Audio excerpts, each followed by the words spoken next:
Selamat datang di podcast Mind Mingle with Friends. Yeay! Apa kabar, Minglers? Aku Haifa yang akan menjadi teman kamu dalam podcast hari ini. Topik yang aku mau bawain itu sebenarnya menarik banget. Pastinya kalian penasaran kan? Tapi sebelum dimulai, di sini aku nggak sendirian dong. Hari ini aku ditemenin sama teman-teman aku yang keren banget. Boleh dong kenalin diri kalian. Halo, aku Safa. Hai guys, aku Zahra. Halo, halo, aku Kansa. Dan aku Ola. Yeay! Gimana nih kabar kalian hari ini? Baik, baik, Alhamdulillah. Duh, kalau aku lagi pusing banget nih, udah akhir semester. Jadi kuliah tuh lebih hektik gitu. Kalau aku baik dong pastinya. Kalau aku sendiri pastinya baik juga. Kalau Haifa sendiri gimana nih kabarnya? Wah, aku ditanyain. Pastinya baik juga dong. Nah, sebelum kita mulai, aku mau nanya-nanya dulu. Kalian semua nih kelahiran tahun berapa sih, kalau boleh tahu? Kalau aku kelahiran tahun 2003. Ih, sama. Aku juga 2003. Ih, aku juga tahun 2003 dong. Sama-sama, aku juga 2003.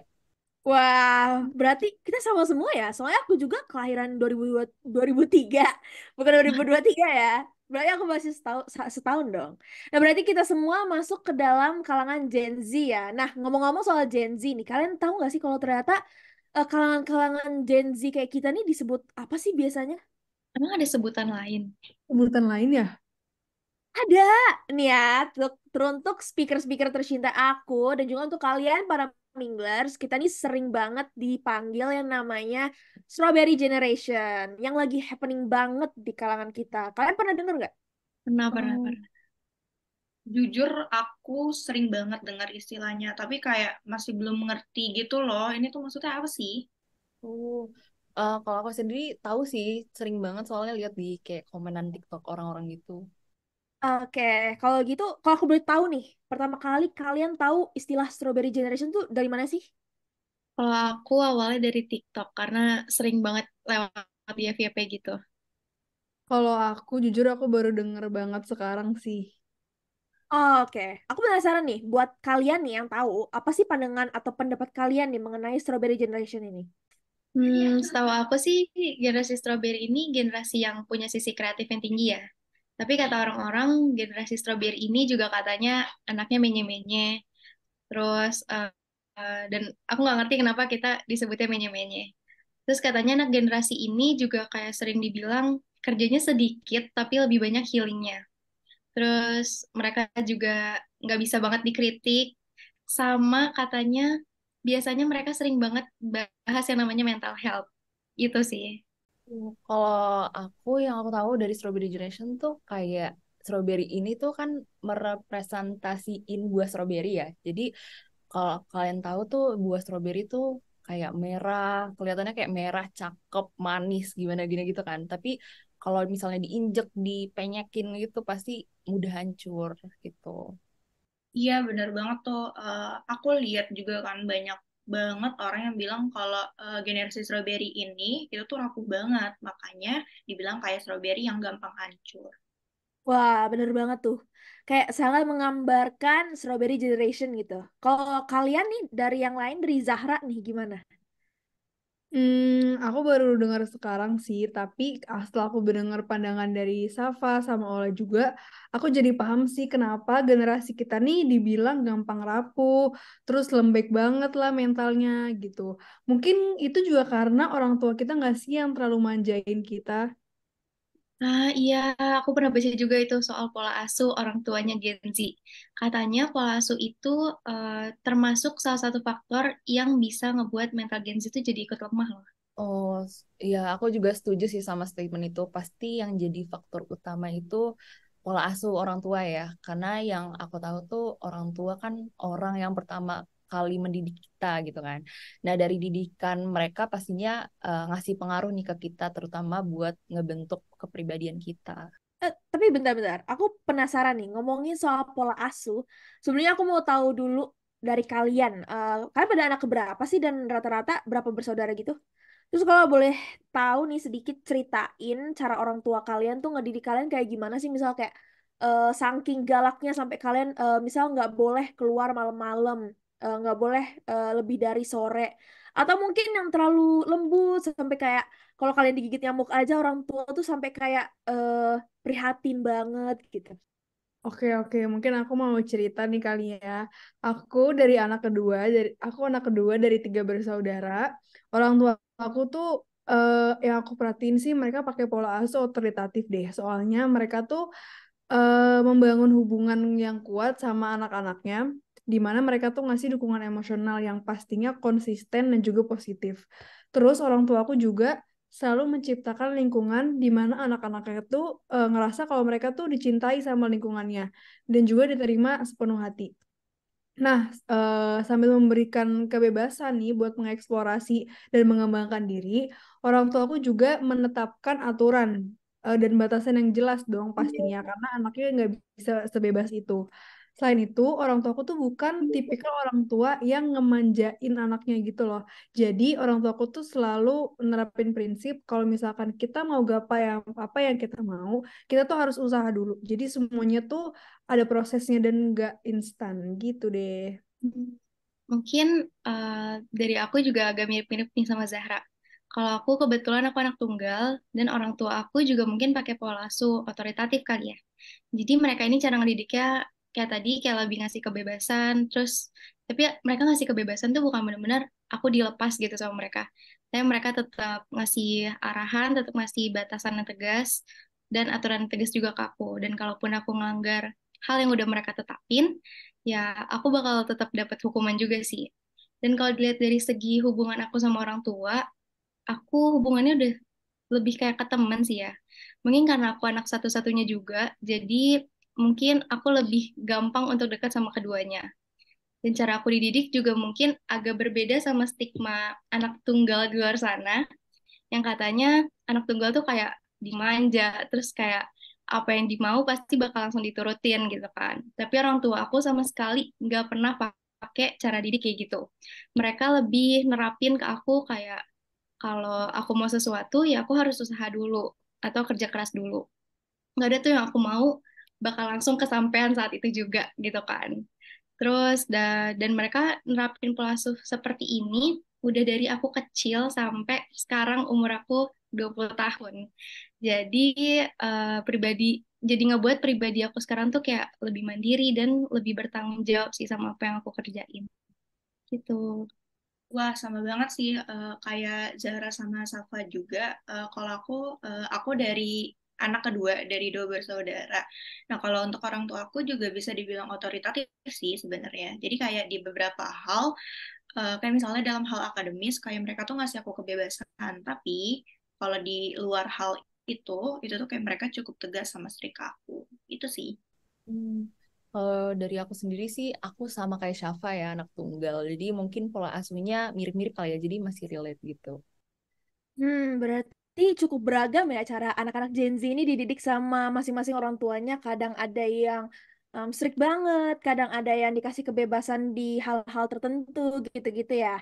Tapi menurut kalian kira-kira pola asuh yang kayak gimana sih yang bisa nyiptain anak-anak muda tuh sekarang dengan sikap yang cenderung ke strawberry generation ini? Menurut aku kayaknya permisif nggak sih? Ya, kayaknya permisif deh. Kenapa menurut kamu nih pola asuh permisif yang bisa jadi bikin anak tuh punya karakteristik kayak strawberry generation? Kalau dari aku ya, kalau setahu aku tuh pola asuh permisif itu tuh orang tuanya itu pakai cara didik yang ngebebasin anaknya dan kontrolnya itu rendah banget ke anak mereka gitu. Iya, bener banget. Aku juga pernah baca di salah satu jurnal. Jadi, pola asuh permisif tuh pola asuh yang ngasih kebebasan penuh ke anak-anaknya. Orang tuanya juga longgar banget gitu ke anak. Nggak konsisten juga ngasih arahannya sama ngedidik anak. Dan orang tuanya tuh dengan pola asuh permisif ini tuh bisa dibilang menghindari banget tuh menghukum anak gitu. Jadi ya dengan pola asuh kayak gitu bisa banget nyiptain pribadi anak yang manja, terus gampang melanggar aturan, dan bikin anak tuh jadi kurang mandiri juga nggak sih? Ya, setuju banget. Banyak banget tuh teman-teman aku yang juga dididik dengan pola asuh permisif tuh. Dan bener banget kata Zahra dan Kansa tadi, mereka sekarang tumbuh ya dengan hasil didikannya itu yang rata-rata jadi anak yang manja, terus susah banget dibilangin gitu. Walau nggak semua ya, tapi 70% lah temen aku yang dididik dengan pola asuh permisif. Permisif hasilnya benar-benar kayak karakteristik strawberry generation banget gitu. Tapi mungkin menurut aku selain pola asuh permisif, kayaknya pola asuh otoriter juga bisa deh. Soalnya kan pola asuh otoriter tuh bisa dibilang ortunya tuh kayak lebih strict parents kan. Jadi orang tua ini beneran ngebatasin banget buat anaknya ngelakuin apa-apa. Terus kayak anaknya juga nggak dibolehin punya privacy. Terus misalkan anaknya ngelakuin kesalahan sedikit atau ngelakuin hal yang nggak sesuai sama keinginan orang tuanya tuh pasti bakal langsung dihukum. Ini sih menurut aku yang pernah aku baca ya. Iya betul banget sih kata Syafa. That's why I can see kenapa pola asuh ini tuh di bisa ngebuat strawberry generation tuh dianggap rentan ya. Karena orang tua nekenin si anak-anaknya ini biar sama sama ekspektasi mereka gitu. Bener-bener bener. Iya juga kayak, nah tadi kita udah ngomongin pola asuh permisif dan otoriter yang bisa menjadi faktor utama nih anak-anak jadi strawberry generation. Sekarang boleh nggak nih kalian berbagi tips buat para orang tua yang mungkin atau mungkin soon to be parents yang lagi dengar podcast ini, gimana sih caranya biar anak-anak kayak kita nih nggak masuk ke dalam strawberry generation? Kalau dari aku mungkin dari hal-hal yang paling krusial dulu ya, yang paling kecil itu dengerin dan mahamin si anak gitu. Soalnya banyak banget nggak sih kayak anak-anak generasi kita tuh yang curhat kalau mereka nggak apa ya kurang didengar, orang tuanya nggak paham sama apa yang mereka mau gitu. Ah, benar banget tuh. Apalagi pas kemarin kita mau kuliah, banyak banget tuh kasusnya yang aku dengar, kayak mereka sama orang tuanya tuh punya tujuan yang berbeda. Kayak ortunya maunya anaknya di kampus A dan di jurusan A, sedangkan anaknya maunya tuh di kampus B dan di jurusan B. Iya kan, makanya menurut aku juga biar anak mereka nih nggak jadi bagian dari generasi strawberry ini, orang tuanya juga harus pinter-pinter nih ngobrol sama anaknya. Sebenarnya ngobrol yang biasa aja sih, nggak usah yang berat-berat banget. Ibaratnya mungkin kayak bonding lah ya, kalau bahasa kita nih. Nah, dari situ kan orang tua juga jadi bisa ngertiin keinginan dari anak mereka apa gitu. Jujur setuju banget sama mereka. Selain bonding, menurut aku tuh orang tua juga harus bisa nih dengerin dan memahami pendapat dari anak mereka, karena mau gimana pun kondisinya kan mereka tuh kan orang tua yang notabene itu kan kayak keluarga inti, terus keluarga terdekat kan. Jadi ya seharusnya bisa jadi tempat yang nyaman dan aman untuk anak keluarin isi hatinya, pikirannya, ataupun pendapatnya, dan begitu pun sebaliknya. Jadi mungkin tips dari aku ya perbaiki dulu cara pola asuhnya. Bisa direfleksiin dulu kira-kira pola asuh yang mereka jalanin sekarang ini itu tuh udah baik apa belum untuk ke depan si anaknya itu, karena tingkah laku atau karakter seorang anak kan ya bisa dibilang itu tuh kan tergantung sama gimana cara orang tua mereka mendidik atau nggak asuh mereka gitu kan. Jadi mungkin untuk para orang tua yang tadinya selalu ngebebasin anaknya atau kayak dia sangat amat otoriter, nah bisa banget nih nerapin pola asuh otoritatif yang dimana orang tua itu bisa mengerti dan mengakui perasaan anak-anak mereka. Jadi si anak pun bisa dapat dukungan dan kasih sayang cukup dari kedua orang tuanya. Wah, keren banget kan, Sa. Nah, aku juga mau nambahin nih buat para orang tua. Orang tua yang dengerin ini juga bisa nih ngelatih anak-anak kalian biar bisa ngambil keputusannya sendiri. Jadi anak-anak tuh bisa nih mempertimbangkan apapun yang mereka mau nanti dan belajar nanggung resiko sendiri atas pilihannya tersebut gitu. Benar nggak, guys? Betul Nah, dong. mungkin aku mau nambahin nih terakhir, karena dari tadi tipsnya kan buat orang tuanya ya. Nah, aku juga ada nih tips buat para anak-anak mudanya. Apa tuh? Asik. Ini apa? Jadi, karena gap antara para anak muda dengan orang tuanya kan cukup jauh ya. Jadi pasti ada nih perbedaan dari cara komunikasinya. Kalau anak Gen Z kan mungkin cara komunikasinya lebih ke arah yang casual, informal, dan lebih santai lah. Nah, sedangkan generasi X dan generasi yang baby boomers ini merupakan orang tua dan kayak kakek nenek, mereka tuh cenderung lebih kaku dan formal cara komunikasinya.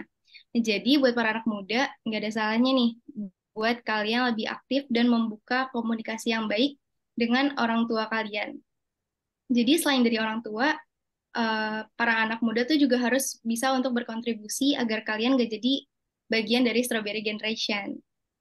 Wah, keren banget ya tips-tipsnya gitu. Jadi seru banget ya kita pembahasan hari ini tuh mulai ngebahas dari apa tuh Strawberry Generation, terus nyeritain pengalaman kita, sampai ngasih tips nih buat para orang tua dan juga anak-anaknya. Iya nih, apa yang udah kita sampaikan juga menurut aku tuh kayak udah ngasih informasi yang berguna banget nih buat para Minglers.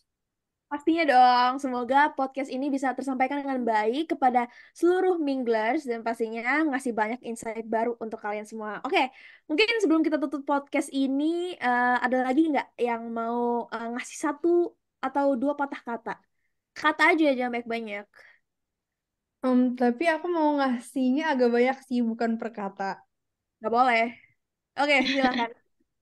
Oke, nih mungkin buat para Minglers di sana, mungkin dari aku, dengan kita ngebahas topik hari ini, walaupun nih kita belum menjadi orang tua, kita jadi tahu apa aja nih yang bisa kita lakuin dan nih kita hindari biar anak kita nantinya itu nggak jadi bagian dari generasi strawberry ini, ya nggak? Yes, benar banget. Oke, makasih banyak sekali lagi buat Syafa, Zahra, Kansa, dan Ola yang udah nemenin aku untuk ngebahas topik yang seru banget di podcast hari ini. Makasih Thank juga, you, Eva. thank you juga, Haifa. Terima kasih juga untuk para Minglers yang udah dengerin podcast ini sampai akhir. Sekian podcast Mind Mingle with Friends bersama Haifa. Sampai bertemu kembali. Bye-bye. Bye-bye.